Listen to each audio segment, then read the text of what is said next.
Bueno, muy buenos días, no tardes. Muchas gracias a todos por su asistencia. Les recuerdo, estamos en el ciclo de conferencias del CECHIMEX. Y bueno, muy contento de que nos acompañe el doctor Arturo Oropeza. Antes de darle la palabra, dos o tres temas. Vamos a tener un grupo de conferencias todavía en las últimas semanas de este semestre. El año se nos está yendo, nos gusta, ¿no? Les vamos a informar por los medios electrónicos y dos o tres anuncios. Estamos muy contentos. Ayer subimos al portal de la Red Académica de América Latina y el Caribe los 4 ejemplares del seminario que realizamos el año pasado, 4 libros, 73 artículos, como 90 autores.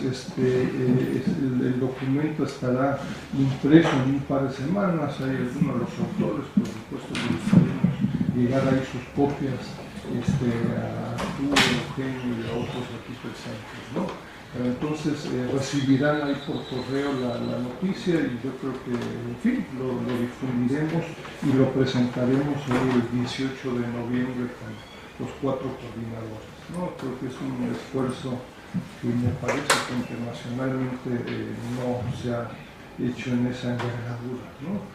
Segundo tema, vinculado también a la red, por ahí hemos repartido los trípticos. Participen, está abierta ahora la convocatoria para el próximo seminario, el próximo año. La convocatoria está abierta hasta el 4 de enero. Ojalá nos apoyaran en la difusión, y colegas, estudiantes de buen nivel que estén trabajando sobre los 4 ejes temáticos, por favor, consideren participar, presentar un panel o participar de forma individual. El día de hoy pues estamos muy contentos de tener a Arturo con nosotros. Ha estado varias veces, creo que no requiere de ninguna presentación particular. Yo solo recordaría al doctor Arturo Oropeza. Es profesor, investigador del Instituto de Investigaciones Jurídicas de la UNAM. Tiene una larga trayectoria en temas comerciales, políticos, en América Latina, en el Mercosur, Brasil, disputas, análisis comerciales, diversos libros y análisis vinculados con política industrial, política comercial, y por lo menos en los últimos 10 o 15 años seguramente uno de los autores más prolíficos y profundos en el tema de China, ¿no? Entonces nos ha acompañado varias veces Arturo, y yo realmente te agradezco mucho por tu apoyo y por tu participación, ¿no? Como siempre, una presentación de más o menos unos 30 minutos, 45 minutos, y después un intercambio con los presentes, ¿no? Gracias, Arturo. Pues muy buenos días y muchas gracias aquí a Enrique por otra vez invitarnos a nuestra casa. Pues nos sentimos en casa en CECHIMEX, aquí con todas las veces que hemos venido. Desde luego en casa con los amigos, con Eugenio, con Julio, que como siempre es un honor tenerlos aquí, y a todos ustedes, ¿no? Tener la oportunidad de estas, yo entiendo que son charlas, son intercambios de ideas, que es lo que organiza Enrique, sobre temas comunes, y alrededor desde luego del tema con el que nace CECHIMEX, que es el tema de esta China moderna que nos desborda y que desde luego nos ocupa a todos los que estamos aquí, y creo, y seguramente creo que será para bien, nos ocupará el resto de la primera parte del siglo XXI. En ese sentido, platiqué con Enrique y le comentaba yo de la oportunidad de hacer alguna correlación de este acercamiento entre China e India, y lo veíamos oportuno en razón de que pues CECHIMEX nace precisamente como con esa inquietud de esa China del 10% que impactó y que a todos nos sorprendió, y cuando digo a todos digo Occidente, no nada más a Eugenio, Enrique y a mí y a los demás, y impactó Occidente y bueno, nos agarró a todos desprevenidos, y creo no exagerar cuando digo ello, ¿sí? Había un conocimiento cultural, pero no había un conocimiento del nuevo modelo chino, por lo menos no a cabalidad, a profundidad, no de manera exhaustiva. Y pues empezamos a generarse, se empezó a generar esa bibliografía, no nada más en México, sino también en Occidente, en América Latina. Y de repente, también en 2001, alguien tiene la ocurrencia de hablar de los BRIC.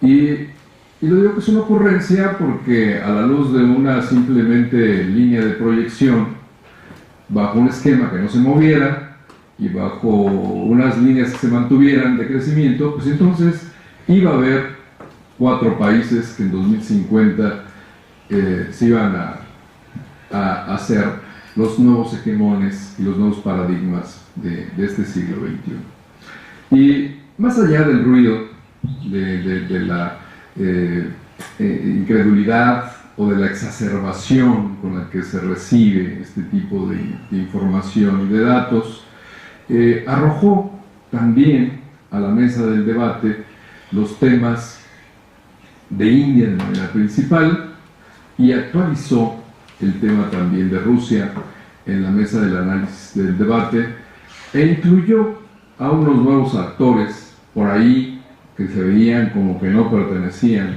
a ese club, pero que por lo menos ya estaban ahí, que eran Brasil y desde luego en último lugar a la misma Sudáfrica.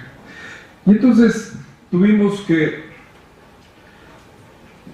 ya no nada más preguntarnos qué pasaba en China, ¿no?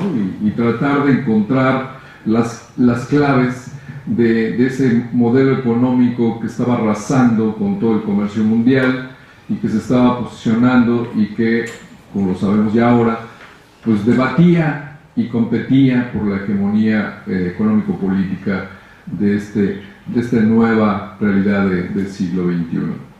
Y entonces nos dijeron que después de China estaría Estados Unidos, se mantendría, pero que de manera inédita para una gran mayoría de los que empezamos a ver estos temas, vimos que aparecía una India en tercer lugar, que la teníamos muy rezagada, como tuvimos 30 años antes a China, en la idea de la hambruna, de la pobreza, de la miseria, en la que, si bien sabíamos tal vez de alguna exuberancia cultural, lo que también nos quedaba claro, también a un gran grupo de observadores, pues es que era un país que no era actor y que no pintaba dentro de estas nuevas realidades de la economía y del comercio mundial. Y ahí aparece, se cuela al escenario global India y desde luego junto con Rusia, con Brasil y con Sudáfrica, pero en este caso de manera especial India, y se pone en la mesa de los observadores. Como todos sabemos bien, esta ocurrencia en el 2009 se convierte en una organización de trabajo formal ante ya la reunión de los países BRIC en Ekaterimburgo, en Rusia, y a partir de ahí ellos han venido trabajando y desarrollando todo un proyecto y un programa con críticas, con reconocimientos, pero ya de manera formal. En el Inter han pasado también ya muchas cosas. Desde ese 2001 han pasado ya cerca de 15 años y India se ha posicionado dentro, por lo menos, de la agenda de este siglo XXI.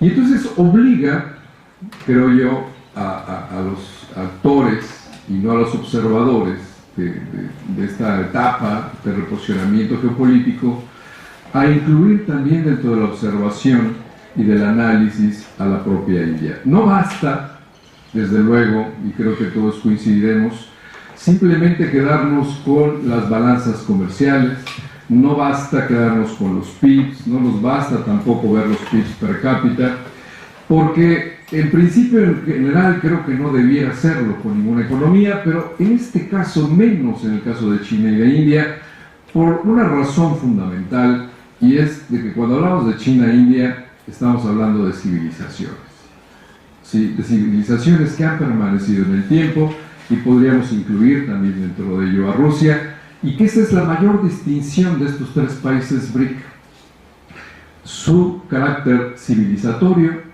y su carácter permanente, y yo agregaría el carácter asiático. ¿Sí? 60% del posicionamiento ruso en Asia, y la naturaleza, el ethos ruso, también nos lo convierten en un jugador eminentemente asiático, incluso a pesar de la propia Rusia, ¿no? Como se ha negado a sí misma durante su historia a considerarse un actor asiático, pero lo es, y a lo largo de los últimos 500 años, su ejercicio y su accionar han sido muy fuerte en la incidencia de la realidad económico-política de Asia, incluso paradójica, ¿no? Si recordamos en 1905, cuando las tropas rusas son derrotadas por el gran ejército japonés, y las arengas y los resúmenes que se manejaron en ese momento de ese gran triunfo japonés asiático, fue que había sido el gran triunfo asiático sobre el europeo, y había sido sobre Rusia, y se decía que el gran triunfo amarillo sobre el blanco, y que demostraba con ello que la raza asiática era contemporánea y estaba a la altura de la cultura occidental, en este caso representada, entre comillas, por la cultura rusa. Paradójico, ¿no? Pero bueno, ahí ya estaba jugando Rusia un papel hegemónico, y lo estaba ejerciendo a plenitud en 1905 con las invasiones que había hecho a Japón, con las propias invasiones que había hecho a la propia China, ¿no? Entonces, son actores que se permanecen en el tiempo, en ese carácter, en esa naturaleza, y en esa medida, entonces creo que ahora el tema de India importa, y creo que Occidente, en este caso México, creo que debemos obligatoriamente de incorporarlo. Vemos también ya sus reflejos en materia de comercio internacional, si quisiéramos ver algo más concreto, cómo ha empezado a escalar de una manera geométrica, tanto con América Latina como con México, ¿no? De 400, 600 millones hace 6 años, 7 años, hoy ya tenemos 6.500 millones de comercio, de una manera que nos recuerda mucho cómo comenzó en 99 nuestro comercio con India, ¿no?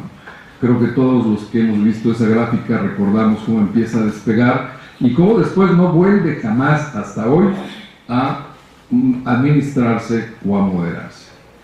El tema de India, y es uno de los múltiples temas de la plática de hoy, y se lo hace todo el mundo, incluso hay respuestas fáciles a estas preguntas, es: India es la nueva China, India es hoy, o se puede comparar con China, India llegará a tener ese éxito económico como el que ha tenido China, o India incluso podrá cumplir los pronósticos BRIC. Creo que todo ello son preguntas sin respuesta, porque si bien creo que debemos de incorporar parte de este proceso, creo que hoy es eso, un proceso en vías de ratificarse y que está todavía por parte de los propios indios sujeto a que ellos mismos confirmen ese protagonismo al cual aspiran.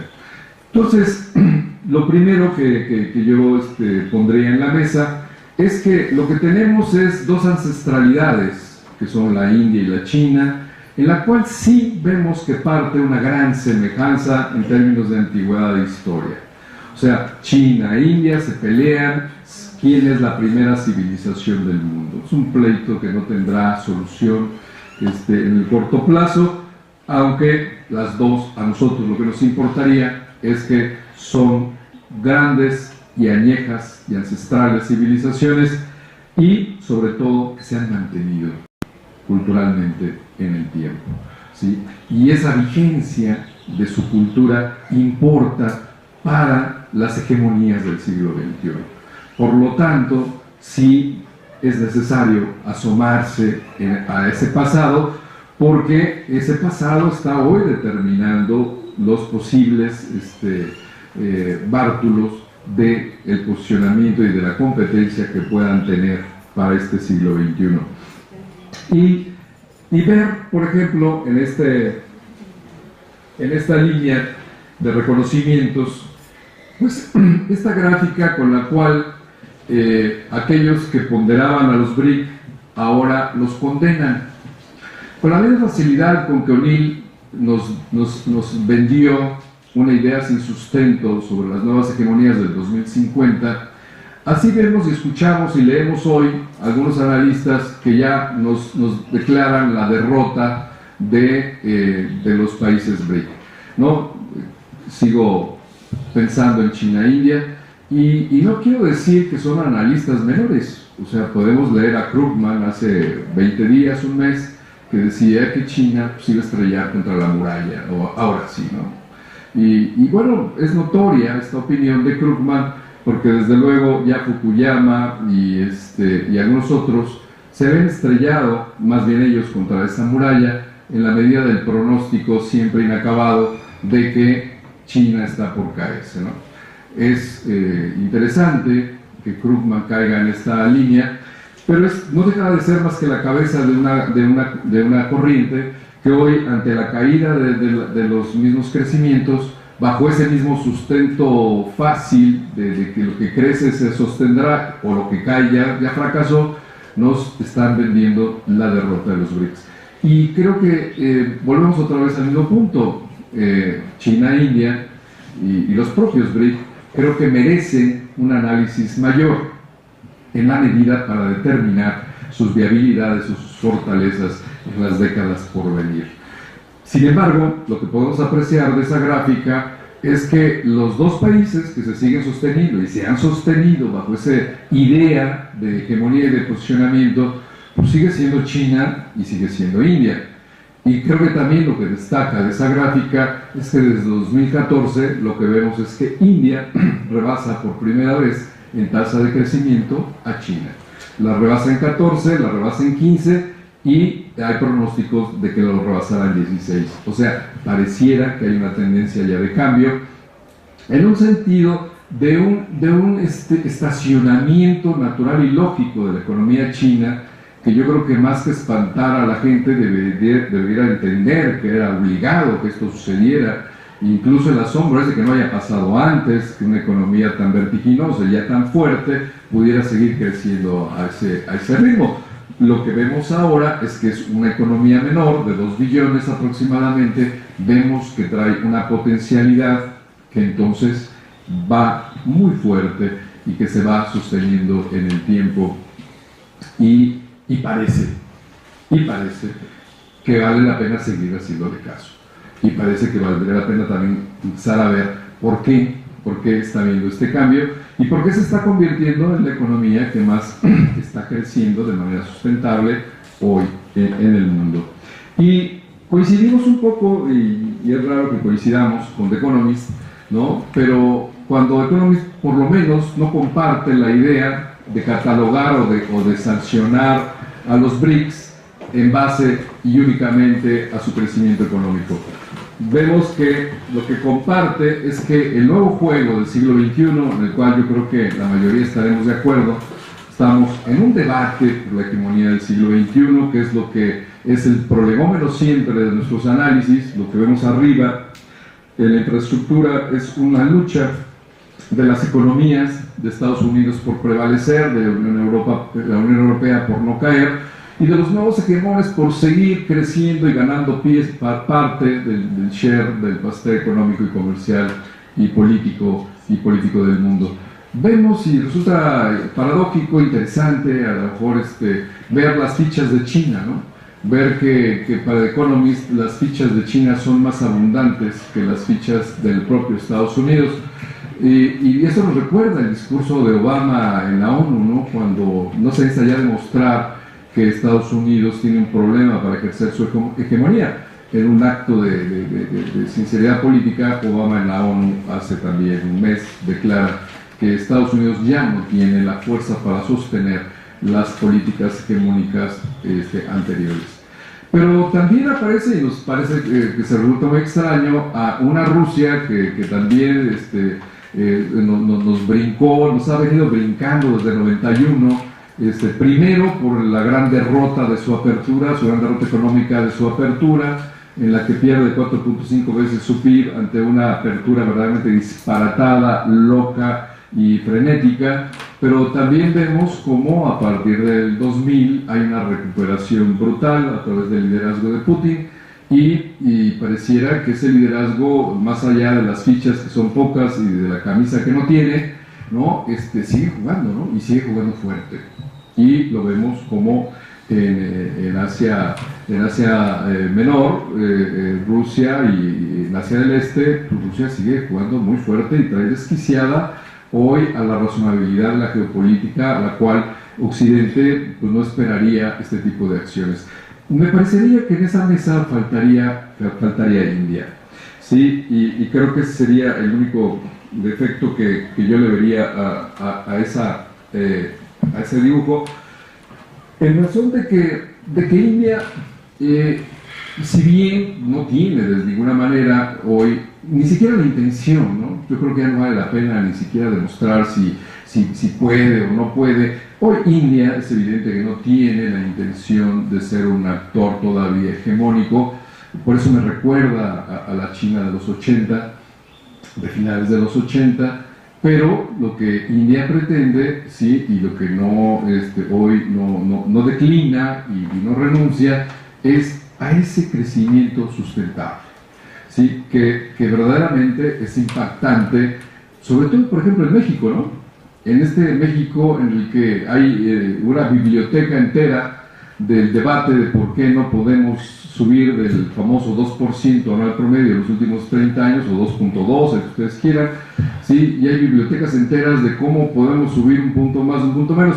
Afortunadamente, ya gracias a lo que nos dijeron ya de economía, gracias al TPP subiremos 1.5% a partir de su firma, entonces creo que ya deberíamos estar tranquilos, porque bueno, pues ya por lo menos ahí creo que según esto, pues bajo este esquema y esta declaración, pues subiremos al 3.5%, ¿no? Pero bueno, salvedades de este comentario fácil, creo que a nosotros somos los primeros que nos sorprende que un país que tenemos tan desdeñado, tan olvidado, tan en su línea de miseria y de pobreza todavía. Yo creo que en México y en Occidente todavía hay una gran idea de que India no es jugador, India no tiene algún posicionamiento activo, India, pues, quién sabe qué le pase, pero tendrá que resolver sus temas de pobreza, lo cual creo que estaría en lo cierto, pero lo que sí podemos ver es que desde 47, que logra su independencia, India ha venido consistentemente creciendo del 3.5 al 4.2, al 5.4 y ahora al 6.5 y hoy ya hasta 2015-2016 ya arriba del 7%. Entonces creo que este punto nos empieza otra vez a hablar y a decir que vale la pena ver, voltear hacia India y verlo ya como un actor relevante de este siglo XXI.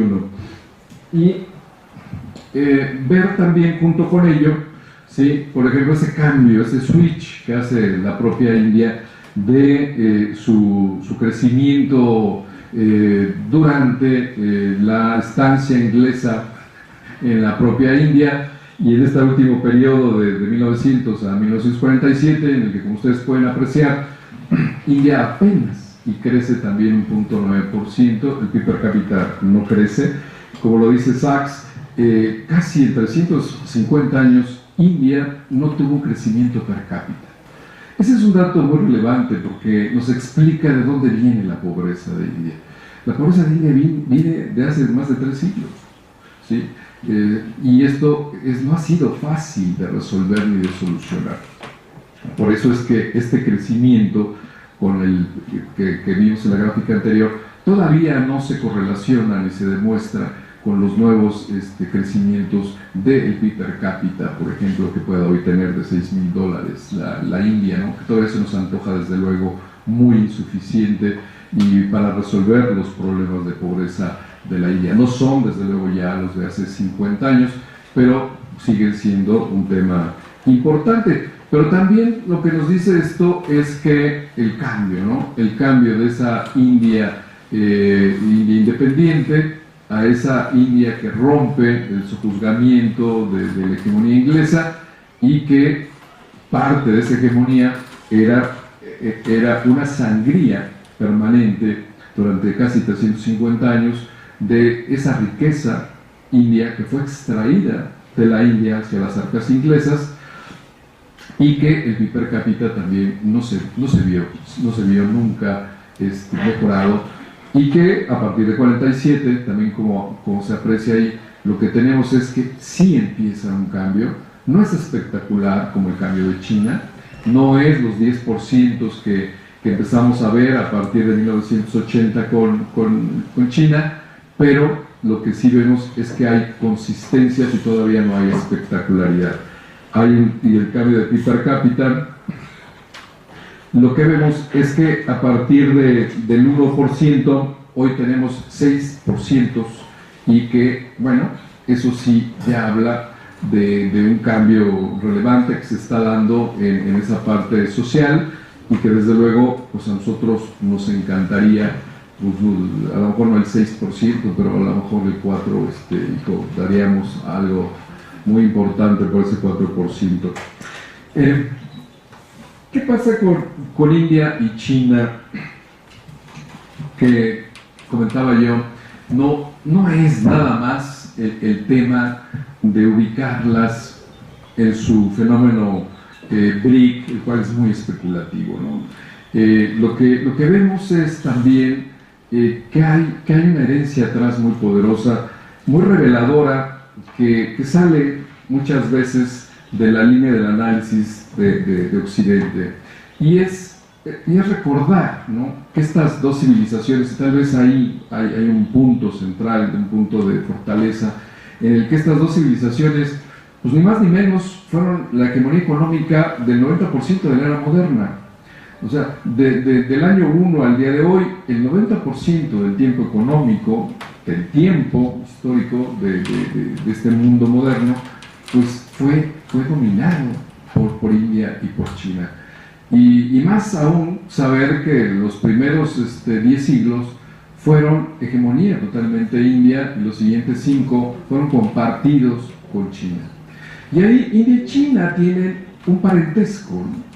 Tienen un acercamiento, como decíamos, de origen en esa ancestralidad y en ese regionalismo geográfico, aunque suene tautológico, en el cual dentro de esas reservas, ¿sí?, de los Himalaya, arriba China y abajo India, se fueron gestando, ¿sí?, verdaderos centros de generación de riqueza y de culturas y de civilizaciones. Bastante aislados, por cierto, digo, ¿comparados con qué? Pues comparados con toda esa cosmopolitanismo que existía desde Asia Menor hasta la propia ahora Inglaterra, ¿no? Entonces, en ese cosmopolitanismo poco, como lo sabemos, intervinieron en los tiempos antiguos tanto el desarrollo de la cultura china como el desarrollo de la cultura india. Y vemos que parte de eso, de estos resultados, la sorpresa de esta hegemonía que hoy el dato sorprende de ver toda esa miseria india y saber que hubo esa hegemonía durante tanto tiempo. Esto es relevante en la medida en que hay una historia, que hay ahí algunos activos, que hay ahí una cultura de ese desarrollo que permanece. Y por otro lado, tal vez de manera más importante, que el predominio occidental en el cual nos movemos, del cual nos sentimos parte y del cual creemos que siempre ha existido, pues no ha sido más que un breve paréntesis, como dice Huntington, dentro de la economía del tiempo moderno. ¿Sí? Esa idea de la hegemonía inglesa, americana, occidental, pues no ha sido más que eso, 250 años en estos 20 siglos de predominio económico occidental. Y esto también nos lleva a un punto en el que este tipo de situaciones nos dan pie o le dan pie hoy a los articuladores de los cambios de era a señalar que estos éxitos que empiezan a verse, a dibujarse tanto de China como de India, de manera especulativa el de Rusia, y yo me quedaría con los 3 BRIC nada más. A Brasil no lo incluyo porque primero no está en Asia y en segundo no es civilización. Por lo tanto, esa decisión política de integrarlo a Sudáfrica me parece que hoy no abonarían dentro de este análisis, y por lo tanto los dejo a los 3 ahí, pero lo que sí vemos es que estos 3 grandes países y estas 3 civilizaciones, junto desde luego con ese hub industrial y también cultural que es Asia-Pacífico, es Asia del Este, están dando pauta a un regreso, ¿no? O sea, y eso tal vez sea lo interesante, a un regreso de las hegemonías económicas, ¿sí?, que hoy pareciera que es, o lo que tiene muy alertado a Estados Unidos y a la Unión Europea, y lo que a países intermedios como México o América Latina, pues nos deberían tener con la línea muy abierta en la medida que las oportunidades se están abriendo, ¿no? Me decía el embajador Anguiano que ayer estuvieron en una comida con el embajador con China y que había 7 u 8 analistas políticos de la propia embajada, ¿no?, para México. O sea, vean ustedes nada más la importancia de tener a 7 u 8 analistas para analizar, para estar en el contacto con la realidad mexicana. Una pregunta, perdón. Eso nada más es el peso relativo de la India. No, esto es Asia del Este. Ya. Asia del Este. Sí. Están englobados. Lo toco porque en razón de que India, como ya lo vimos, está siendo parte importante de este movimiento, ¿no? O sea, parte importante de este movimiento en el cual pues ya se habla de la era del Pacífico, y es un movimiento que también es muy cuestionado, ¿no?, como todos los movimientos intermedios. Hay quien dice que es una exageración, hay quien dice que ya llegamos, depende a quién leamos, ¿no? Si leemos a Mahbubani o a Marx, vamos a entender que sí, que ya estamos dentro de la era del Pacífico, pero pues, si leemos a otros autores, tal vez a Huntington o Ontiveros, nos van a decir que pues, a ver, todavía no, y que habría que tener mucho cuidado y que habría que tener la precaución del caso. Yo lo que sí creo es que estamos en un parteaguas en el cual las definiciones de ese parteaguas están por resolverse, pero que nos brinda oportunidades de análisis, pero también brinda a los países oportunidades de desarrollo, y que lo que sí vemos es que es un movimiento que se está generando en una tendencia, ¿sí?, porque esta curva no tiene una importancia menor.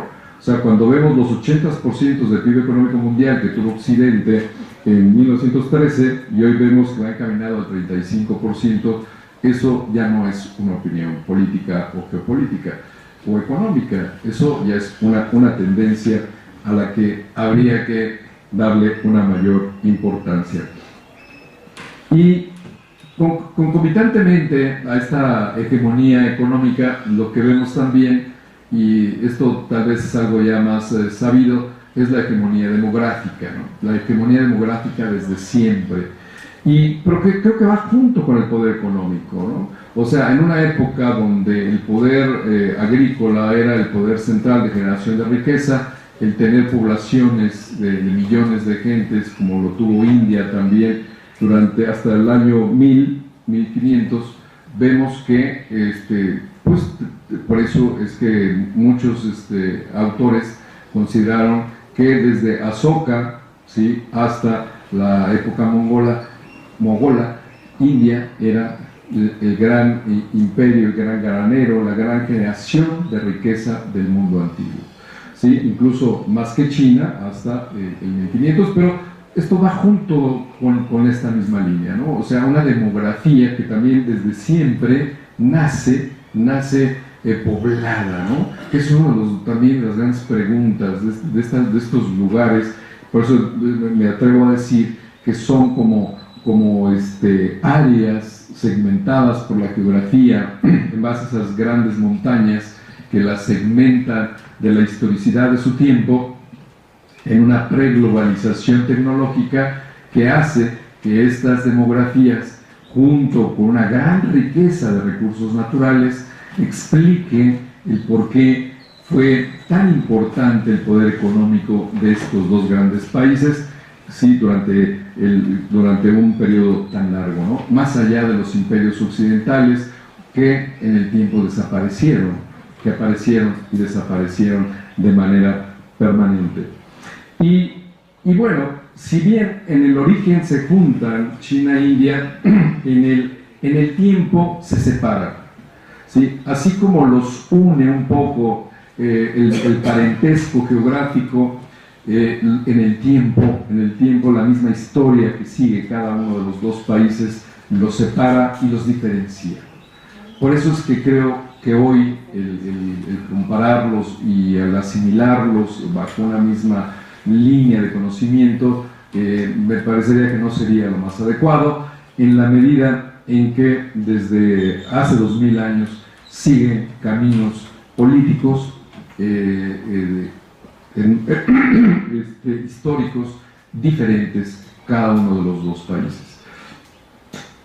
Paradójicamente nacen los imperios autoritarios tanto en el 225 en China, ¿sí?, con el Shi Huangdi, y en el caso de India, paradójicamente, con el reino Maurya de Asoka o Ashoka, que es uno de los grandes líderes todavía políticos, económicos de la India, uno de los grandes reyes venerados en India, y un rey que logra aglutinar también lo indio del momento, lo rico de toda esa cultura que se entreveraba, ¿sí? En el mismo caso que Shi Huangdi hace el aglutinamiento de los 7 reinos en China. Ese es un nacimiento de civilización que se gesta desde ese momento y se persigue y se continúa en el tiempo.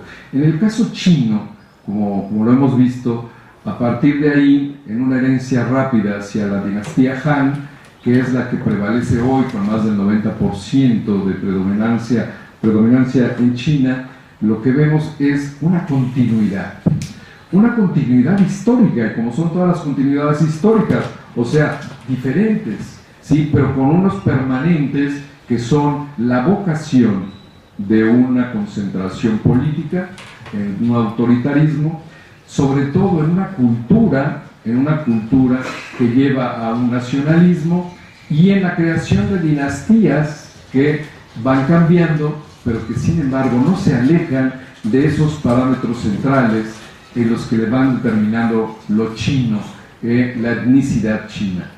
Aún a pesar de las grandes intromisiones que ha tenido China, sean los bárbaros del norte, sean los mongoles, sean los mogoles, sean los manchúes, lo que logra al final del día, o los propios ingleses, ¿no?, en 1839, lo que logra es China al final del día, aún con la terminación de su imperio en 1911 o de su propia triunfo de su revolución en 1949, lo que vemos es que se mantiene una etnicidad prevaleciente, que es lo que le da hoy la gran consistencia y la gran unión que tiene China. Me atrevo a decir que China es uno de los países más unidos del mundo, desde el punto de vista de un nacionalismo, ¿sí?, y de una etnicidad que se siente. Sí, hay 56 etnias, desde luego, que habría que considerar en China, junto con más del 90% de los Han, y que también, como hemos oído y sabido, pues, han generado algunos problemas hoy de explosivos en parte de China. Sin embargo, creo que en un mapa global son verdaderamente sucesos menores, a contrario census de lo que al revés el poder político chino, el poder y la cultura política china, el centralismo chino hace un gran activo que le ha dado parte y ha sido responsable en buena parte de ese éxito económico y hoy de ese éxito de comunicación hegemónico que está intentando con Occidente ya desde principios de este siglo. A diferencia con India, el tema es diferente. Si bien también Ashoka logra unir por primera vez los diferentes vértices de India, le es más difícil lograrlos que permanezcan.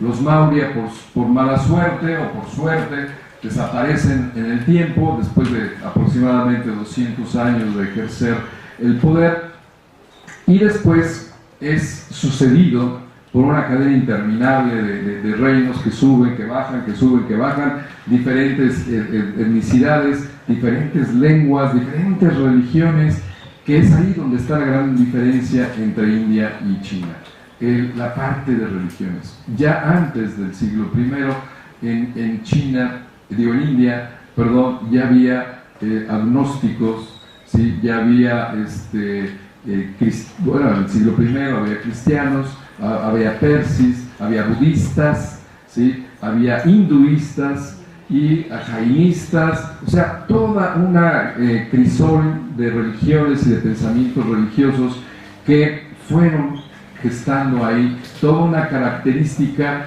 que permanece hasta el día de hoy, ¿sí? Y ahí el gran problema de lograr una identidad de India. Por esas dos razones, principalmente, India no logra mantener una unidad nacional. Nunca la tuvo. Y paradójicamente la tuvo hasta 1947, cuando obligadamente ante su independencia se ve retada a responder ante el mundo como una unidad nacional.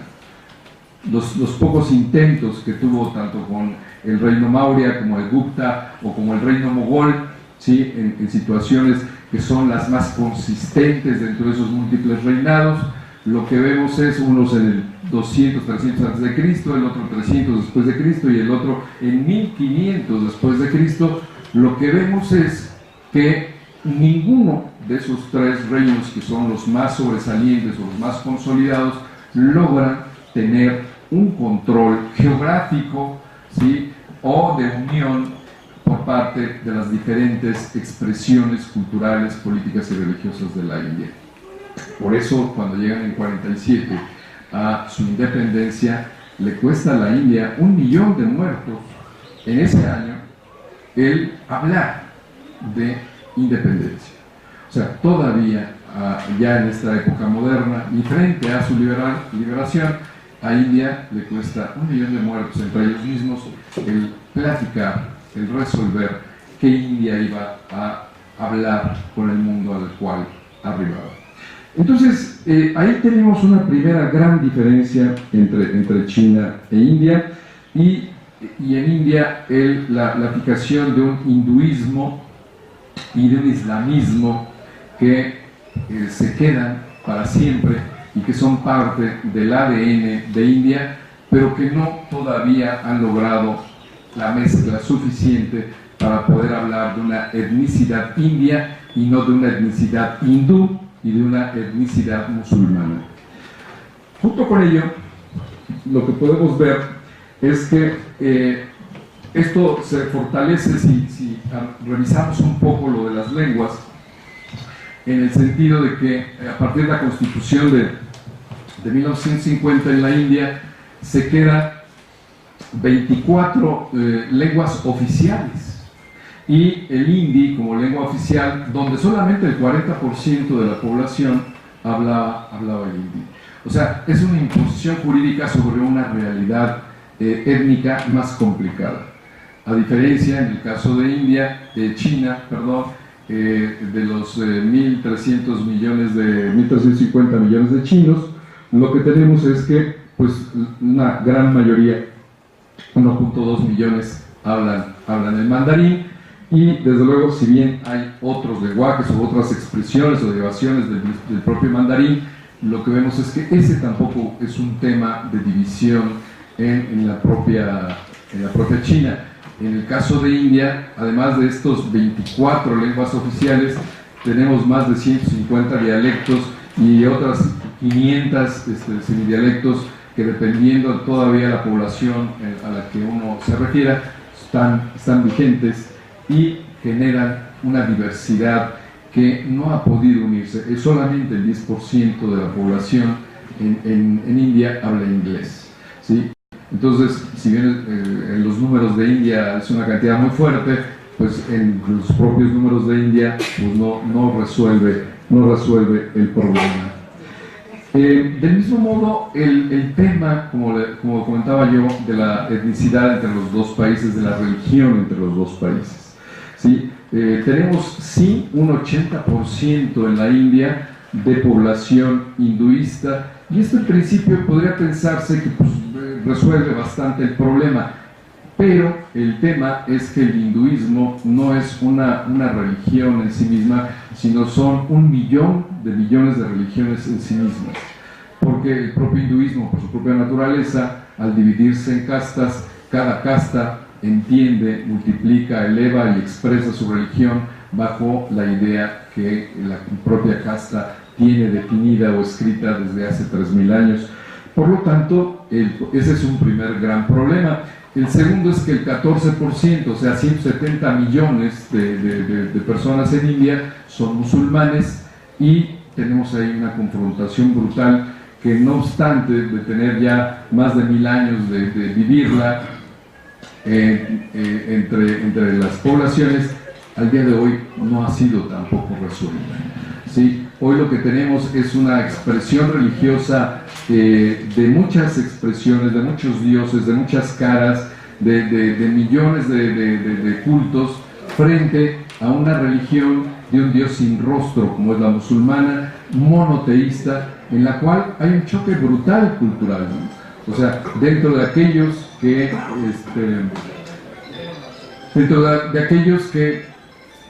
celebran culto a dioses monos, a dioses elefantes, a dioses cocodrilos, frente a 170 millones que se inclinan ante un dios que no tiene rostro.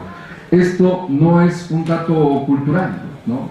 Es un dato político, en la medida en que hay una confrontación política que todavía la semana antepasada genera violaciones, genera linchamientos, genera asesinatos, genera una confrontación que se resuelve muchas veces por parte de la violencia, y que, por ejemplo, en el caso del primer ministro de India, Narendra Modi, él fue ex gobernador de la provincia de Gujarat, donde todavía en 2002 este tipo de expresiones de conflictos religiosos generaron más de 1000 muertos durante su mandato, y en el cual, desde luego, él fue señalado como uno de los auspiciantes de que esto sucediera.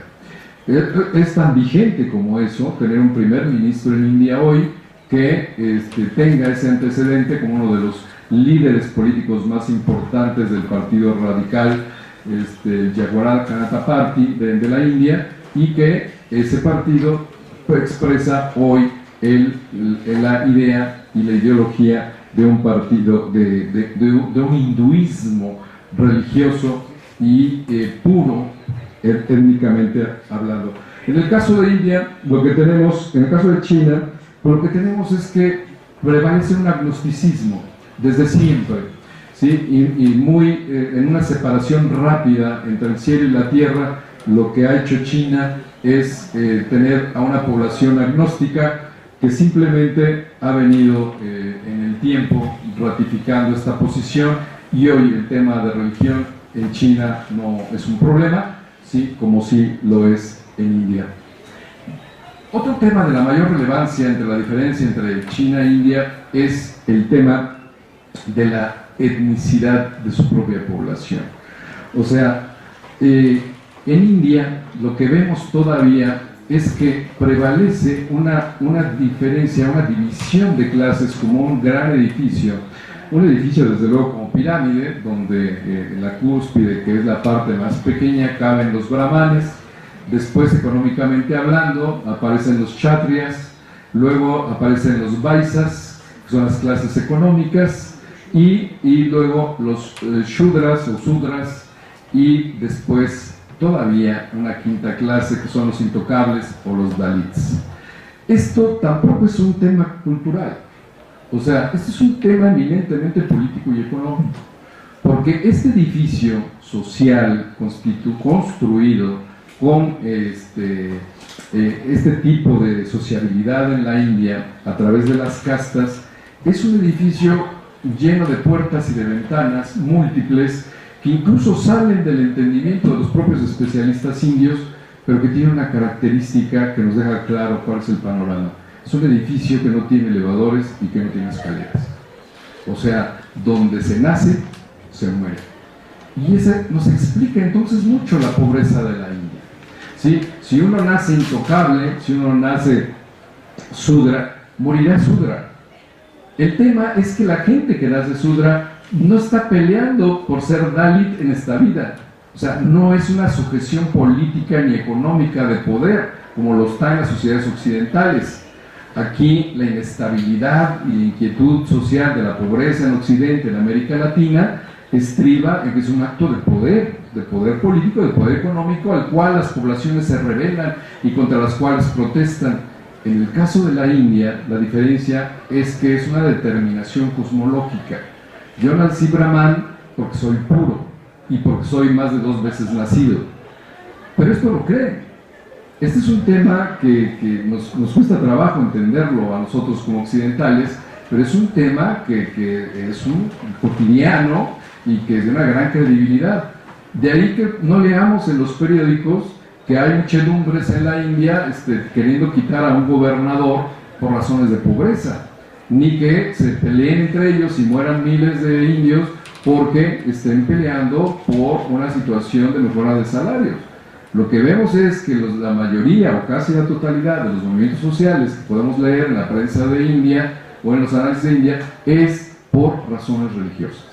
Porque musulmanes se pelearon contra hinduistas o hinduistas se pelearon con musulmanes, y desde luego podríamos agregar los sikhs o alguna otra de las líneas religiosas, que esa es la razón por la cual hay una inestabilidad social. Pero este es uno de los temas que nos explican con mayor claridad por qué lo difícil de sacar de la pobreza a una población que no se rebela contra su destino. Ellos saben que solamente lo podrán cambiar a su muerte. Y, desde luego, portándose bien en vida, que esa es la otra condicionante. Si yo no me porto bien, no podré nacer en un vientre de Brahman o de Vaisa. Entonces, podría yo nacer peor que en intocable. Podría yo nacer en vientre de perro o en vientre de puerco. No lo digo yo. Lo dicen los libros sagrados, los Veda, que tienen toda la narrativa, sus diferentes 4 primeros grandes libros, que son desde hace 3.500 años los evangelios, pero también es la parte cultural y la parte social con la cual se determina y se explica hoy, desde luego, no de igual manera que hace 100 o 1000 años, pero que todavía son tan fuertes y tan importantes que todavía nos explican hoy el desarrollo económico y político de India. Y hay la gran diferencia con China, ¿no? O sea, China también nace de una cosmología natural, igual que pareciera que es el de la India. O sea, el hombre como parte de un orden natural de las cosas, en el cual cumple con un lugar y con un estrato, en el cual, por ejemplo, se debe de ser obediente con el monarca, se debe ser obediente con el padre y se debe ser obediente con el esposo. 3 grandes líneas centrales que permearon para todo lo que fue la cultura china, y a partir de ahí una serie también infinita de respetos de un ordenamiento en el que no había un castigo ante esa situación salvo el político o el económico, no un castigo religioso o de un castigo de no resurrección y de no al final de tener un premio, un castigo con base a una divinidad. Para India la diferencia entonces es la Haiti o la casta, y para China es la familia.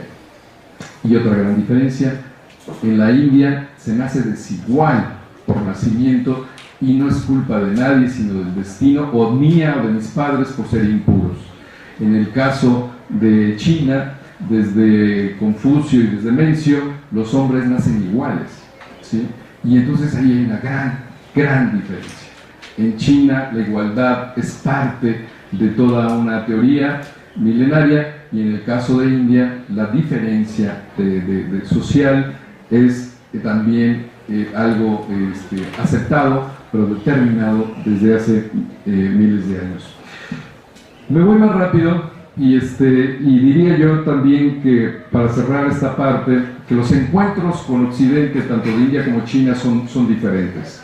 ¿Sí? En el caso de India es el que recibe a Vasco de Gama, y con ello recibe a lo que son las hegemonías preindustriales. En 1498 es ahí el puerto que toca, y a partir de ahí portugueses, holandeses, franceses, ingleses hacen acuse de recibo con India, e India de su contacto con Occidente, y tiene ahí todo un relacionamiento. Los europeos, las hegemonías marítimas de aquella época, encuentran obviamente a una India dividida, una India premogola, pero que no tiene los elementos para defenderse, y empieza a negociar tanto con portugueses como con holandeses, como con ingleses y franceses. A todos les va dejando posicionarse hasta que entre ellos mismos resuelven sus hegemonías, y finalmente Inglaterra en 1775 aproximadamente corre a los franceses de la India y establece su hegemonía con ellos. El caso de China es diferente. China nunca aceptó las injerencias preindustriales occidentales. También desde principios del siglo XVI llegaron a las puertas de China a querer tocarle la puerta, pero China nunca se las abrió. Finalmente, alrededor de mediados del siglo XVI, deja que haya un posicionamiento muy menor en Macao, que es el posicionamiento portugués, y a partir de ahí tenemos el antecedente de ese Macao que hoy visitamos con gusto, y que tiene esa atipicidad de haberles dado oportunidad de generar ahí una zona comercial, eminentemente comercial y acotada, para recibir bienes y enviar bienes al extranjero. Después de eso, y estoy hablando de más de 350 años, China solamente se vence hasta 1839 con la Guerra del Opio y con los tratados que hace con Inglaterra, en el cual, ya debilitado y un imperio tardío, no tiene la fuerza para enfrentar y dominar y vencer a las hegemonías marítimas que finalmente doblan a China, pero no la vencen, ¿no? Y eso también es muy importante. A India la vencen e India se cede e India se pliega a los intereses y a la cultura occidental. China no lo hace así. China se adelgaza, incluso es invadida varias veces Beijing, ¿sí? Pero nunca claudica y nunca es finalmente dominada ni por Inglaterra ni por las 10 naciones que en un momento dado en la guerra de los Boxers atacaron a la propia China a finales del siglo XIX. Entonces, ahí hay también una gran diferencia, ¿no? Esa India dividida, esa India de muchas caras, esa India de múltiples etnicidades, no logra, nunca ha tenido una etnicidad y una unidad nacional. China, por el contrario, ese es uno de sus grandes diferencias y activos frente a India. Siempre ha tenido una gran unidad nacional.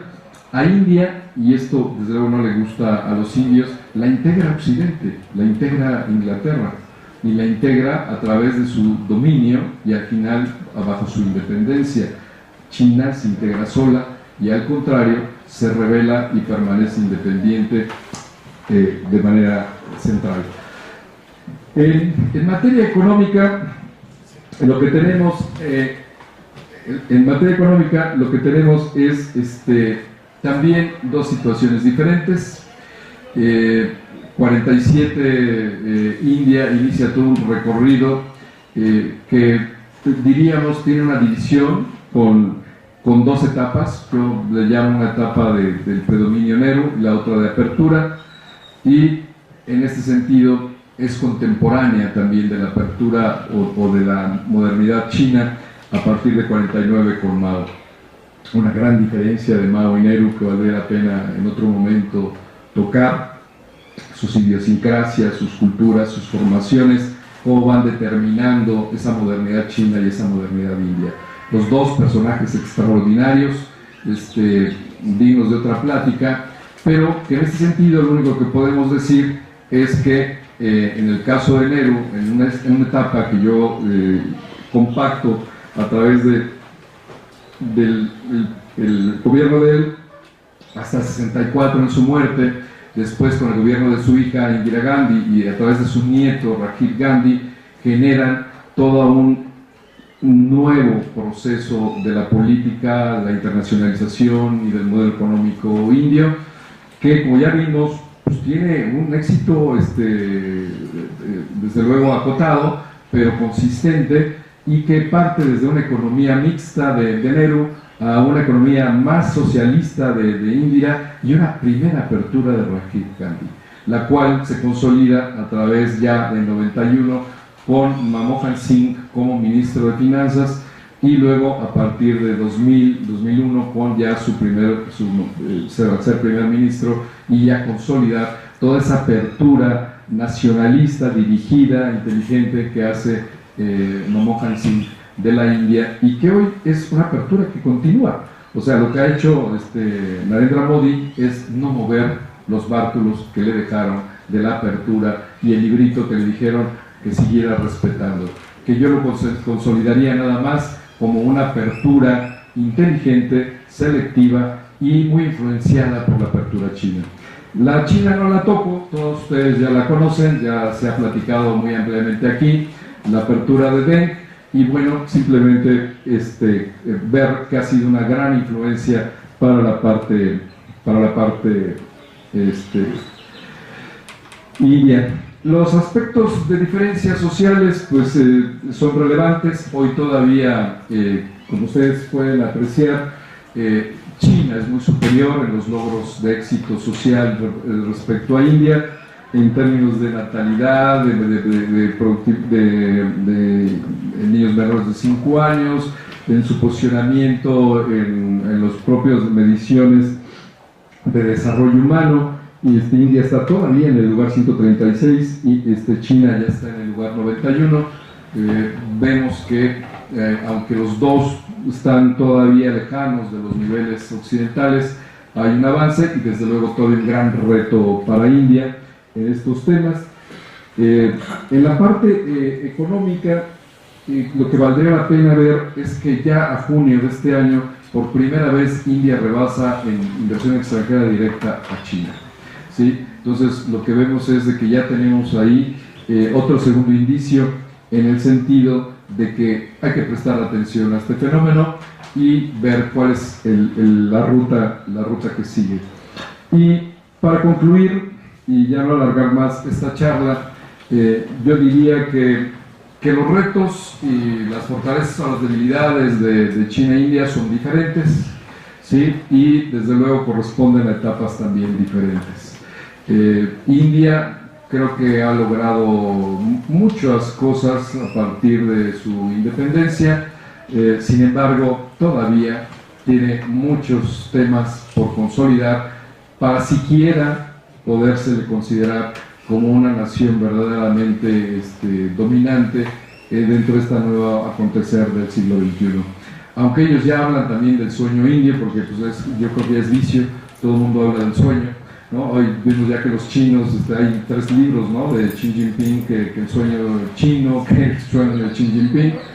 Entonces, bueno, ya vimos que el sueño americano ahora ya es sueño chino, y ahora también ya Manmohan Singh habló del sueño indio. Habría que hablar del sueño mexicano, o sea que todos estamos dormidos. Pero el caso es de que tenemos ahí una serie de temas que seguramente su democracia, su autosuficiencia alimentaria, su crecimiento sostenido, su éxito en materia de servicios de la inteligencia, que es el único país que tiene un 2% mundial, nos dirían que India va en un camino interesante, correcto, que le deja enseñanzas incluso a México. Su gran rezago social, donde todavía hay un 50% de gente que carece de inodoros y que todavía hay un problema de sanidad en el 50% de su población, un exceso también de crecimiento demográfico y todavía una muerte de la mitad de niños de menos de 5 años, nos dicen que todavía hay mucha tarea por hacer. Y en el caso de China, bueno, pues creo que ya también aquí se ha hablado mucho, el embajador Anguiano y otros colegas han dicho ya cuáles son los retos de China. Y bueno, pues yo diría que India, y este cuadro lo refleja, sí, desde luego tiene los motores para volar, pero todavía es un elefante que habrá que ver si esos motores elevan a un peso tan grande, ¿no? Así que con esto concluiría, Enrique, para ya no alargarme y agradeciéndote la oportunidad de platicar de este tema con todos ustedes.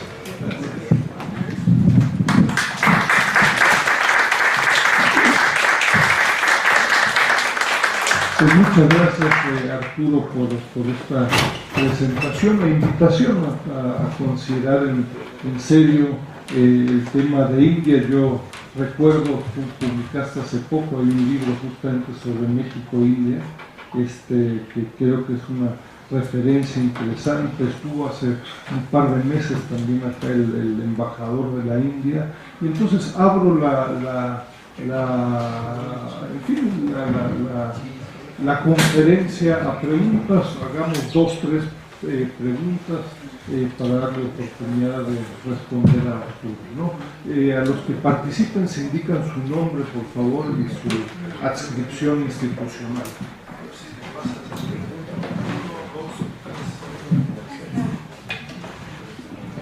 Buenos días, mi nombre es Priscila Magaña y soy doctorante en la Facultad de Ciencias Políticas aquí en la UNAM. En la primera parte de su presentación hizo gran énfasis en categorías que las podemos ubicar dentro del discurso de poder suave, como civilización. Al último mencionó sueño chino. Mi pregunta es si este autorreconocimiento de civilización que tiene China, desconozco si en el caso de India sucede, incide en la estrategia de la política bilateral de China para con India principalmente, y por supuesto en el caso de India para con China.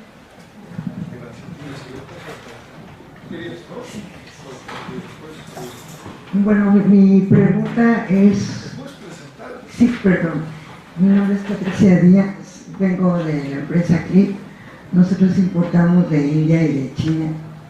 Y bueno, mi pregunta es con respecto a las nuevas políticas que se están tomando tanto en China como en India con respecto a la población y su repercusión económica.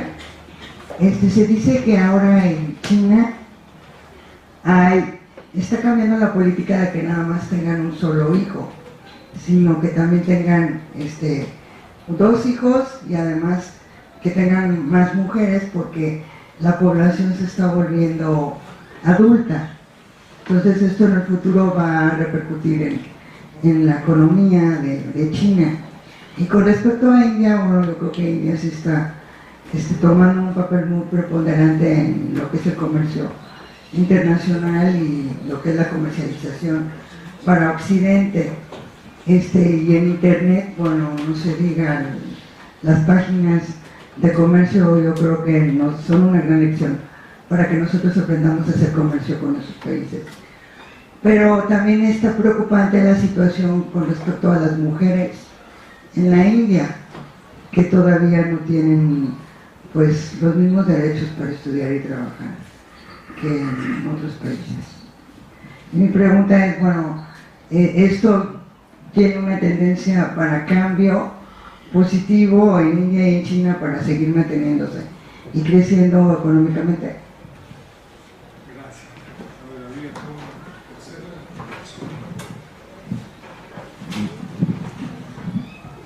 Buenos días, mi nombre es Susana Mejía, soy estudiante de Historia del Colegio de Historia de la Facultad de Filosofía y Letras. Y bueno, mi pregunta va en el sentido de que, bueno, estoy entendida que China tiene un proyecto para reanimar, ¿no?, la ruta de la seda, pero también tenía la duda de que si con India tiene un proyecto de cultural de animar pues sí, la historia que hay en la región, ¿no?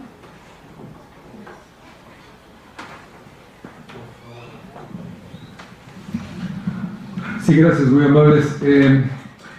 La primera, ¿no? Sí, primero el reconocimiento. Bueno, el reconocimiento incluso no es interno, aunque desde luego ellos se sienten lo que son, pero el reconocimiento, pues los expertos en civilizaciones, Toynbee, Huntington, varios de ellos pues, reconocen, escriben y hablan de 7 u 8 civilizaciones hoy en el mundo, ¿no? Vigentes y que han tenido una continuidad, entre ellas la rusa, la china, la india, la japonesa, desde luego la musulmana, y son 4 grandes civilizaciones, 4 o 5 con la musulmana que están en Asia. Entonces eso a veces se nos olvida, pero son reconocimientos incluso occidentales, ¿no? De hecho la occidental es una sola civilización, ¿no? No nos hablan de la civilización alemana ni de la civilización francesa, es una civilización occidental, y esto pues marcado por los expertos. Ellos no se diga, ¿no? Se debaten si fue primera la China que fue la India. La parte es de si esto incide, definitivamente que sí, ¿no? Incide porque hay una continuidad en el tiempo, y son árboles frondosos, de múltiples ramajes, entonces son exuberantes, y por eso India impacta, o sea, India o subyuga, o enamora o espanta, ¿sí? Pero no te deja indiferente, ¿sí? O sea, tú puedes no ir a India porque te da miedo, y conozco muchos que me lo han dicho, o hay gentes que se van a vivir allá, ¿no? Entonces, eso es lo que pasa con las culturas cuando tienen raíces tan profundas, que por cierto, pues la cultura y la civilización mesoamericana, principalmente la mexicana, también está considerada como una civilización hoy vigente, y a veces también se nos olvida eso, dentro de esta promiscuidad política que vivimos, a veces se nos olvida que somos parte todavía de un reconocimiento internacional de una riqueza. Sí, incide en la etnicidad, en la medida de todo eso que se preserva, ¿no? Que ya más o menos lo sinteticé, en la parte religiosa, en la parte cultural, en la parte nacionalista, y eso al final se convierte en desarrollo o no desarrollo, o problemas o obstáculos para el desarrollo, o motores para el desarrollo. Sí creo, y lo diría finalmente, creo que China tiene un motor civilizatorio de desarrollo, y si tú ves los discursos de Xi Jinping en Europa o en Estados Unidos a principio de su mandato, los abre todos sus discursos hablando de que China es una civilización y que lo que propone es un diálogo civilizatorio, cosa que no entiende desde luego Obama cuando le dicen eso, y tampoco lo entendieron en Europa, porque creen que es un formato discursivo. No, o sea, es parte de una estrategia hoy de China de partir el diálogo con Occidente a través del planteamiento civilizatorio. Y si tú revisas los discursos te vas a dar cuenta que lo están manejando de esa manera. En el caso de China, 2 hijos, 2 mujeres, pues qué bueno que hay toda esa política, pero no es cierto, ¿no, Eugenia? Sí empezó, pero creo que el problema es que lo del un solo hijo arraigó tanto ya en la comodidad económica, personal e individualista de la nueva familia china, de los jóvenes chinos, que ahora, hasta donde he leído y estoy enterado, les está costando mucho trabajo que acepten tener 2 hijos. Entonces, sí hay, desde luego, una política, y cada vez se está profundizando más a través de sus motivaciones, pero, y lo de las 2 mujeres no lo había oído, soy sincero. Que tuvieran más mujeres, ¿no? Bueno, pues 2 o 3, entonces. Por el desbalance entre hombres y mujeres. Pero no que fueran víganos. Entonces se puede tener más mujeres y no se es vígamo. Bueno. Lo que yo sí escuché y leí. Sí, claro. En el 2008 y en la crisis 2008-2009 salieron las recomendaciones oficiales de China, y le recomendaban a los hombres que no tuvieran, debido a la crisis, que no tuvieran amaciatos, porque no tendrían el dinero para poderlos sostener, ¿no? Pero así oficialmente, en un documento oficial, les recomendaban que no lo hicieran. Por lo tanto, hasta ahí te puedo comentar de ese tema. El otro tema es muy interesante en cuanto al tema, sí, pues todavía de menoscabo que tiene la mujer en India. Es muy fuerte, sí coincido contigo. Y fíjate que paradójicamente es muy interesante porque en materia legal, la ley de 1950, de la ley de familia de China, trata de reconvertir también ese mismo estatus que tenía la mujer en China. Y lo logran bastante bien al día de hoy. O sea, hay una recomposición de género en la sociedad y en la familia china que creo que es una gran diferencia de 1950, ya no digas antes, con la familia y el papel de la mujer china al día de hoy. Creo que no está, desde luego, todavía exactamente al nivel, pero tú puedes ver mujeres chinas ya en el horizonte político, económico y social y académico de China. En el caso de India es más complicado. Y es complicado porque a pesar de que India tiene la Constitución de 1950, que podría ser el referente jurídico respecto a la ley de familia de China, ¿sí? Lo que tenemos es que en esa Constitución de avanzada, que en gran medida es copia de la Constitución inglesa y alemana, y es lo que plasma con las grandes visiones, en materia civil no pudo meterse, por lo que platicamos toda la mañana de hoy, por las razones religiosas. Y por eso India tiene dentro de la propia Constitución el respeto a lo que se llaman las leyes personales, que vendrían siendo las leyes civiles, pero de cada una de las religiones. Y por lo tanto, entonces tú tienes un código de la ley personal musulmana, y un código de la ley personal hinduista, y un código para la ley personal cristiana, y un código para la ley personal jainista. Y entonces, ¿qué es lo que sucede? Que la regulación de la familia y el papel de la mujer es manejado por leyes que son anteriores a la visión de la propia Constitución de 1950, y con lo que la Constitución no se puede meter, porque tú no puedes romper ese estatus milenario de las castas. Y si las castas dicen que la mujer no se debe de casar, aunque hay una ley que dice que se debe casar desde el siglo XIX, pues hay muchas que todavía no las dejan que se casen. Y si dice que el matrimonio tiene que perfeccionarse a través de 7 días y de ciertas ceremonias, pues si no pasa eso tampoco se perfecciona, ¿no? Dependiendo cada secta y sobre todo cada clase, cada casta, es cómo se da eso. Eso va en contra de la mujer, porque desde luego todas esas leyes, ya sean musulmanas o hinduistas, no le dan a la mujer el trato que hoy tendría una visión moderna occidental. Pero ¿cómo explicas que la India se haya tenido una jefa de gobierno mujer y China no? Por el poder de Nehru. Por el poder de Nehru. O sea, en ese momento de transición tan poderoso, Nehru se convirtió en un padre para la India más que todo un primer ministro. Y cuando él muere, le dicen incluso a él que herede antes de muerte a Indira. Y el Congreso le pide eso. Él, en un gesto de republicanismo, aunque sea un parlamentarismo, él no acepta, él muere en 64, e Indira llega 2 años después en virtud del fracaso de la persona que sucede a Nehru. Entonces, yo me lo explico a la luz de que, bueno, en 62 China había invadido a India. O sea, el caos que vivía en ese momento India era muy fuerte, y yo creo que por ahí se coló, ¿no? No sea por la casta. No sea por andar mal. Claro.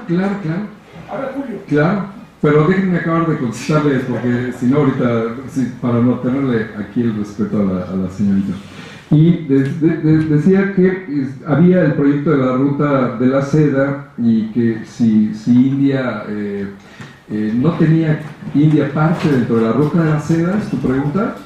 No, bueno, es que mi pregunta va que India es hegemónica, ¿no?, en la región de los llamados sur de Asia, ¿no?, que es Bangladesh, que ella no tiene su ruta de la seda. Ajá, mi duda va como si en esa zona del sur de Asia, China e India tienen algún proyecto conjunto o basado, separado. ajá, Sí, bien, entiendo.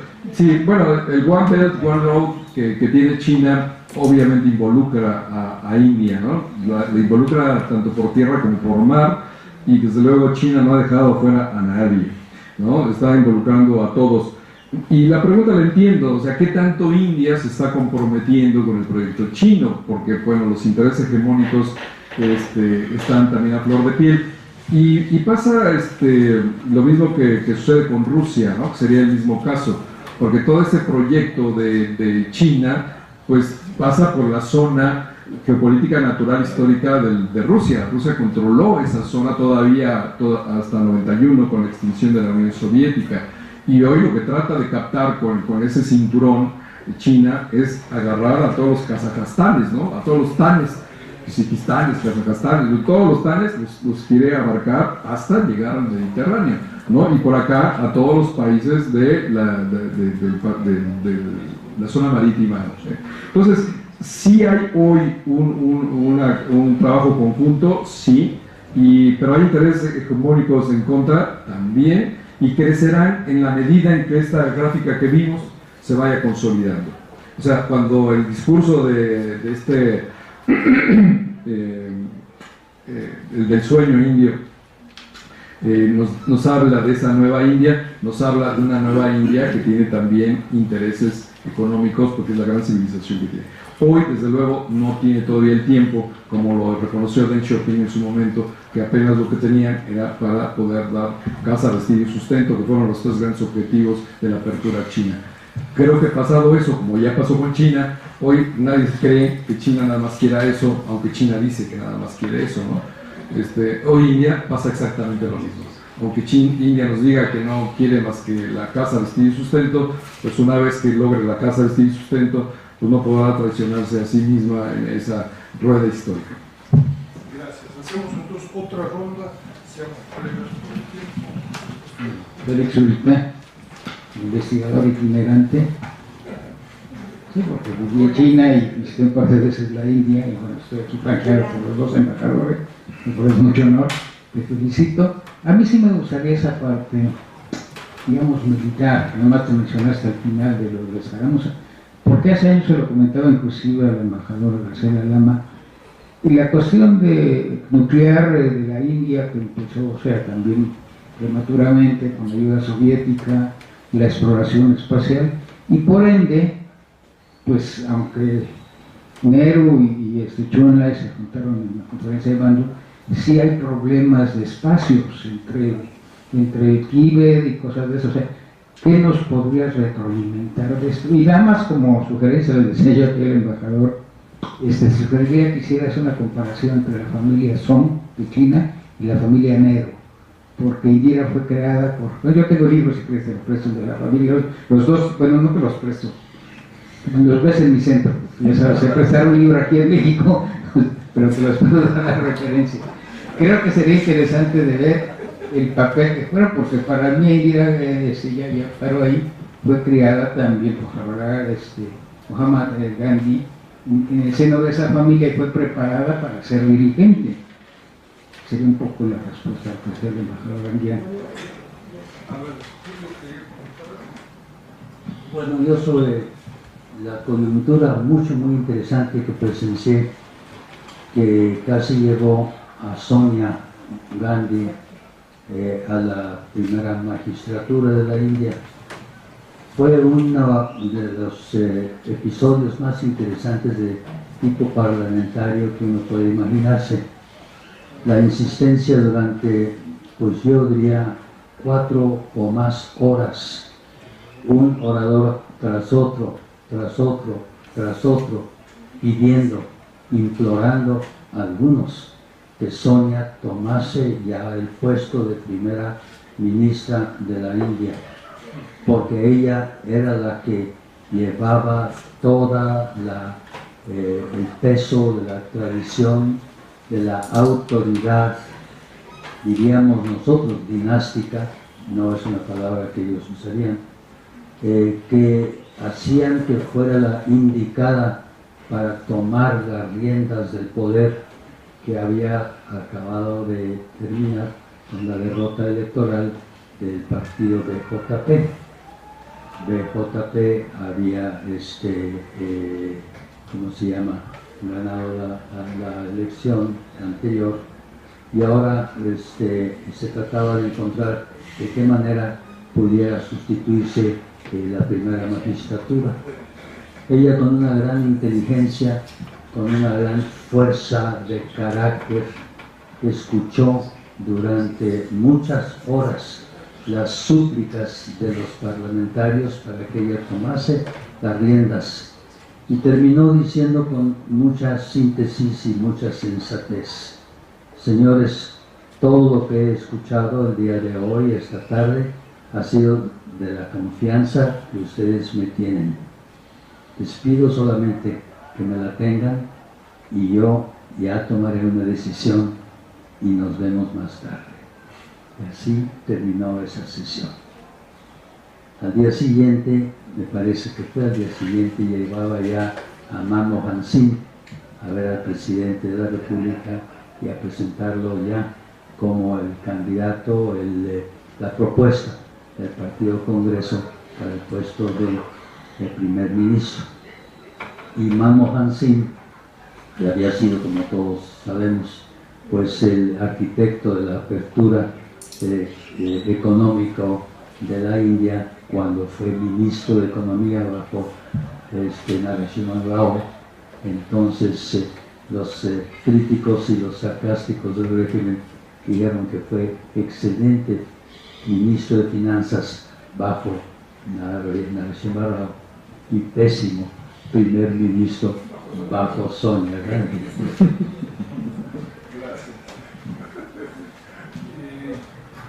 Y una última pregunta por parte mía, en espíritu un poco provocador, ¿no? Yo entiendo perfectamente la invitación y me parece muy relevante de poner en el radar a India, ¿no? Es decir, si nos ha costado tratar en serio a China con todas las dificultades que tenemos, la llamada de atención de tomar en serio a India y una comparación muy rica entre los dos países. Sin embargo, yo diría, por otro lado, también hay una moda de incluir a China e India aparentemente como países comparables, y yo diría son dos países incomparables, ¿no? Que muchas veces en términos de tasas de crecimiento se incluyen, y entonces China e India y su relación con terceros países, etc. Y yo a mí me digo, tienes un grupo de argumentos de por qué no son comparables, ¿no? Y yo destacaría no al 2050, sino que hoy, en términos del sector agrícola, del sistema político, de un sector público incomparable, sueños, pues hay muchos, digo, se vale soñar, somos expertos en sueños, ¿no? Pero como por ahí decían, hoy, China e India son incomparables, ¿no? Cuando uno compara del Producto Interno Bruto a comercio, a ciencia y tecnología, aunque hay esfuerzos importantes en la India, temas de comercio, de inversión, reservas, uno diría 20 variables, las relaciones son 10-1, ¿no? Entonces, 1. Y 2, yo diría, sobre todo genera expectativas erróneas, ¿no? Es decir, estamos pensando que la India efectivamente en el 2050 va a ser no sé qué cosa, pero hoy no lo es. Puede ser que lo sea Brasil, puede ser que lo sea muchos otros países, llegaron algunos porque Pakistán, no sé, ¿no? Entonces, ¿cuál sería tu respuesta? No es el tema que tú planteas, pero ante esta creciente moda, ¿no? Sí, India es la China de hace 40 años, entonces por eso en el 2050, etcétera, que es, de nuevo, en términos provocadores, yo sé que no caerás ante ello, pero es un poco ante este tema de en qué compite México con China, ¿no? Hace 15 años tal vez competíamos en algo, hoy creo que ya estamos en ligas diferentes, ¿no? Entonces, me parece que es un poco la situación entre China e India. No sé cuál sería tu reacción, ¿no? Gracias. La parte militar pues es muy dolorosa para India, ¿no? porque fue una gran traición, no fue nada más un choque beligerante o una pequeña guerra, si te pudieras llamar así. Era una gran amistad que había entre Nehru y Mao y Zhou Enlai, pero bueno, la relación de los dos países era muy estrecha. China y India, bye bye, o sea, China e India amigos por siempre, y los amigos por siempre nos invadieron en el 62 y los destrozaron, ¿no? Hoy todavía hay 6.500 kilómetros cuadrados de posición china en Cachemira, producto de esa hegemonía precoz china en la zona. Entonces, eso le dolió mucho a Nehru antes de 2 años antes de morir, y le afectó a Indira cuando llega, porque todavía estaba el conflicto. Así que eso acelera, ¿no?, también la cuestión nuclear de la propia India y también de Pakistán, porque habría que decir que hay un triángulo, porque Cachemira pues, es un territorio pakistaní, indio y ahora chino, ¿no? Entonces, lo que vemos ahí es que acelera las contradicciones geopolíticas de la zona. Yo te diría que eso no ha desaparecido, o sea, esa huella está muy guardada, a veces un poco reservada, pero sí es una huella que no gusta, y en la medida menos gusta en la medida que no se ha solucionado, porque no hay razón para ese posicionamiento chino ahí en Cachemira. Entonces, bueno, eso da un poco el aceleramiento de una etapa nuclear que Nehru incluso estuvo ahí más o menos manejándola con cierta suavidad, pero que al final pues, las pruebas nucleares se aceleran en la medida de estos eventos, y de la guerra con Pakistán también, ¿no?, que tiene todavía India 3 guerras con Pakistán, ¿sí?, después de la muerte de Nehru, que 2 de ellas le tocan a Indira, y después con la división de Pakistán con Bangladesh. Entonces, es una zona que tiene antecedentes, y si eso agregamos, por ejemplo, también la confrontación de China con Vietnam, ¿no?, en 79, entonces vemos que es una zona con problemas todavía importantes no resueltos, y que es parte y el gran reto del nuevo cinturón de la propia China, ¿no?, porque ese cinturón que ella intenta construir con los amigos del vecindario, pues tiene que pasar primero por esos sentimientos históricos y por solucionar de manera seria y creíble este tipo de confrontaciones, que por lo menos a ellos les dicen que, bueno, pues que hay que tener cuidado con esas tesis que dicen que las hegemonías nuevas, como puede ser la China, pues no son agresivas o que son puro soft power, ¿no? Creo que no, y ahí hay muestras de ello, y creo que son temas todavía vigentes en la situación. En la parte de Sonia Gandhi, pues estoy totalmente de acuerdo con ello.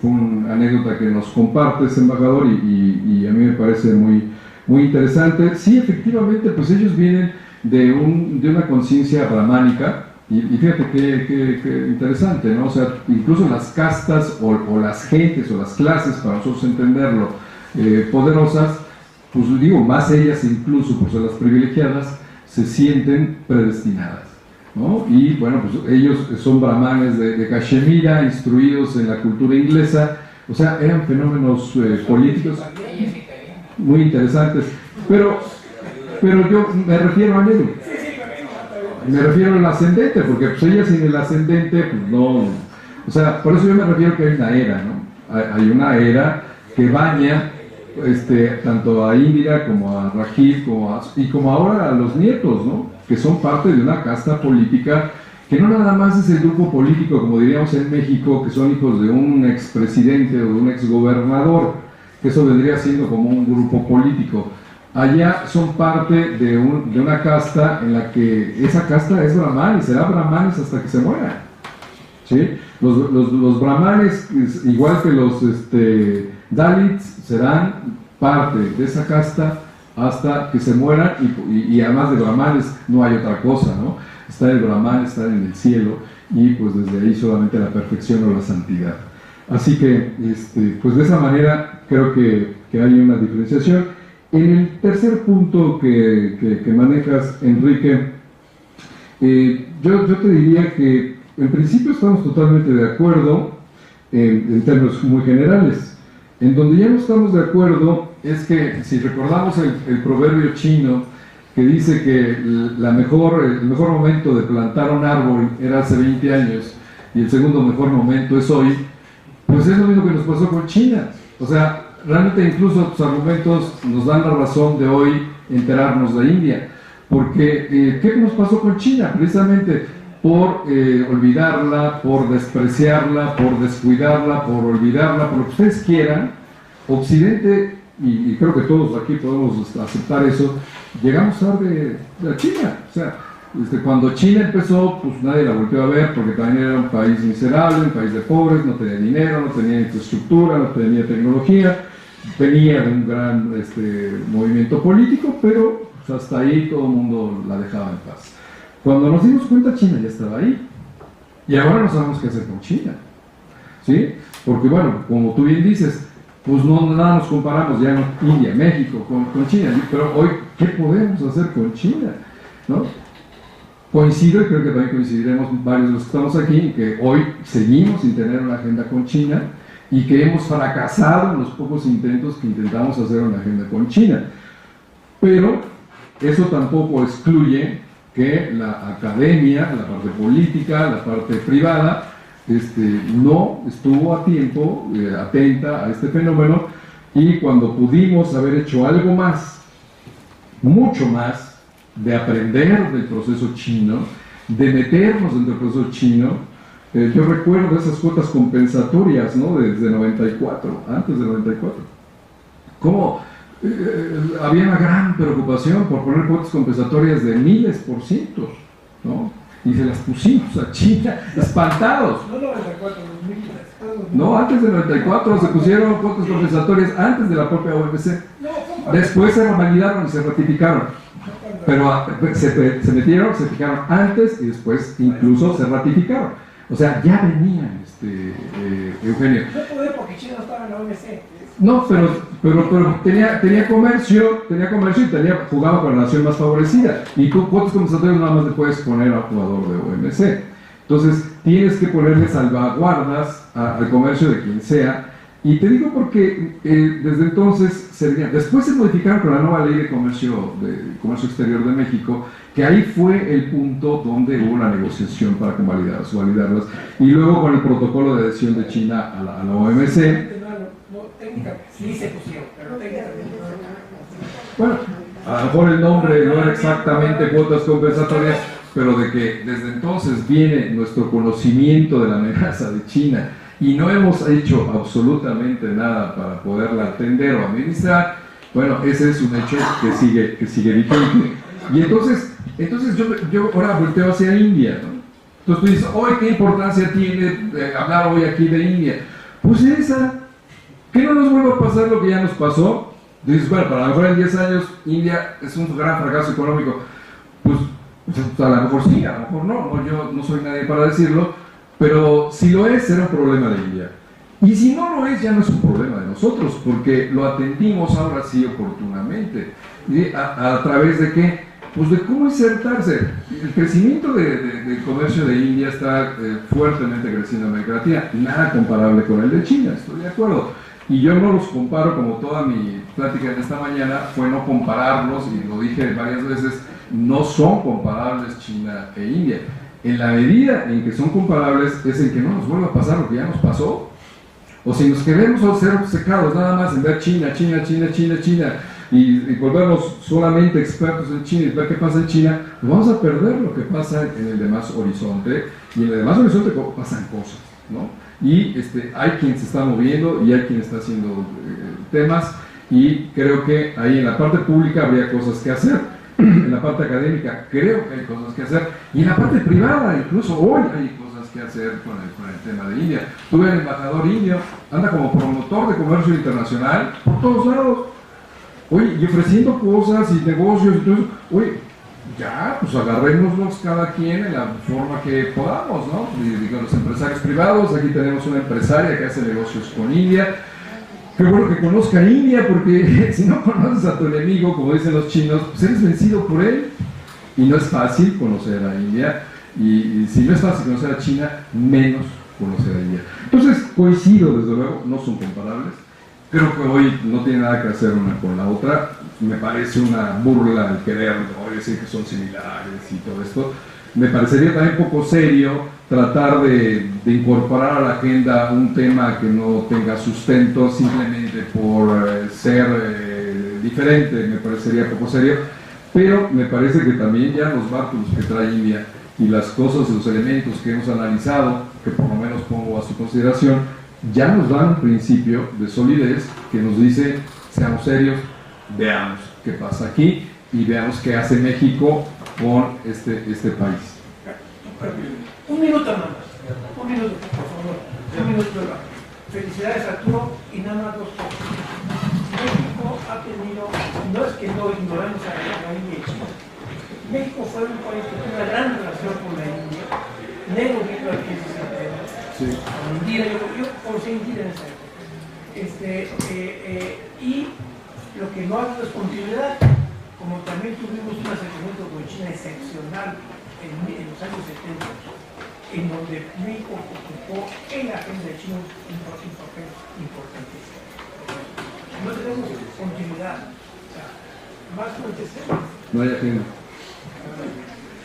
Pues yo los invito a tomar muy en serio la invitación de Arturo, me parece muy oportuna. Yo los invito también a revisar la presentación que está ahí en el portal del Senchimento, la presentación del embajador de la India, en donde se plantea esta invitación en forma muy abierta hacia el sector académico, en términos de trabajar ayer, mañana, ¿no? Muchas gracias. Yo los invito a que vean aquí un libro que también se une a los pocos libros que hay sobre India en México. Muchas gracias.